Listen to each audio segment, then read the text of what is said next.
കേരള സർവകലാശാല college union തെരഞ്ഞെടുപ്പിൽ എസ്എഫ്ഐക്ക് ഉജ്ജ്വല വിജയം. ഭൂരിപക്ഷം കോളേജുകളിലും എസ്എഫ്ഐ വൻ വിജയം നേടി. ഇപ്പോൾ സുലേഖ ചേരുന്നുണ്ട്. സുലേഖ, തെരഞ്ഞെടുപ്പ് നടന്ന 75-ൽ 65 കോളേജുകളിലും എസ്എഫ്ഐ യൂണിയൻ പിടിച്ചെടുത്തു എന്നുള്ളതാണ് ഇതിൽ ഏറ്റവും മറ്റൊരു പ്രധാനപ്പെട്ട കാര്യം എന്ന് പറയുന്നത് ABVP-യിൽ നിന്ന് പോലും എസ്എഫ്ഐ യൂണിയൻ തിരിച്ചു പിടിച്ചു എന്നുള്ളതാണ്. എങ്ങനെയാണ് വിവരങ്ങൾ?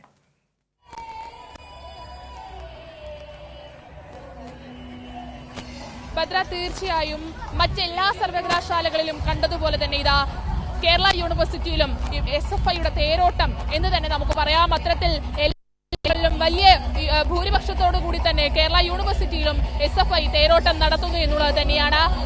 നോമിനേഷൻ പ്രക്രിയ പ്രകാരം തെരഞ്ഞെടുപ്പ് നടന്ന 75 കോളേജുകളിൽ 65ഇടത്തും എസ്എഫ്ഐ യൂണിയൻ നിലനിർത്തുകയും പിടിച്ചെടുക്കുകയും ചെയ്തിട്ടുണ്ട് എന്നുള്ളത്. 3 വർഷത്തിനു ശേഷം KSUവിന്റെ കോട്ടയായ മാർ ഇവാനിയോസ് കോളേജ് അത് എസ്എഫ്ഐ പിടിച്ചെടുത്തിരിക്കുന്നു. 3 വർഷത്തിന് ശേഷമാണ് ഈ എസ്എഫ്ഐ വിജയമെന്ന് തന്നെ നമുക്ക് പറയണം. അത്തരത്തിൽ KSUവിന്റെ കോട്ട വ്യക്തമാണ്. സുലേഖ, എന്തായാലും കേരള സർവകലാശാല കോളേജ് യൂണിയൻ തെരഞ്ഞെടുപ്പിൽ എസ്എഫ്ഐക്ക് മിന്നും വിജയം തന്നെയാണ് ഉണ്ടായിട്ടുള്ളത്. KSUവിന്റെയും ABVP-യുടെയും ഒക്കെ യൂണിയനുകൾ തിരിച്ചു പിടിച്ചിരിക്കുന്നു എസ്എഫ്ഐ എന്നുള്ളതാണ് ഇതിൽ ഏറ്റവും പ്രധാനപ്പെട്ട കാര്യം. മറ്റൊരു കാര്യം, പലസ്തീൻ ഐക്യദാർഢ്യം പ്രഖ്യാപിച്ചുകൊണ്ട് എസ്എഫ്ഐയുടെ കൊടിക്ക് ഒപ്പം തന്നെ പലസ്തീൻ കൊടി കൂടി പിടിച്ചുകൊണ്ടാണ് വിദ്യാർത്ഥികൾ ആഘോഷ പ്രകടനം നടത്തുന്നത്.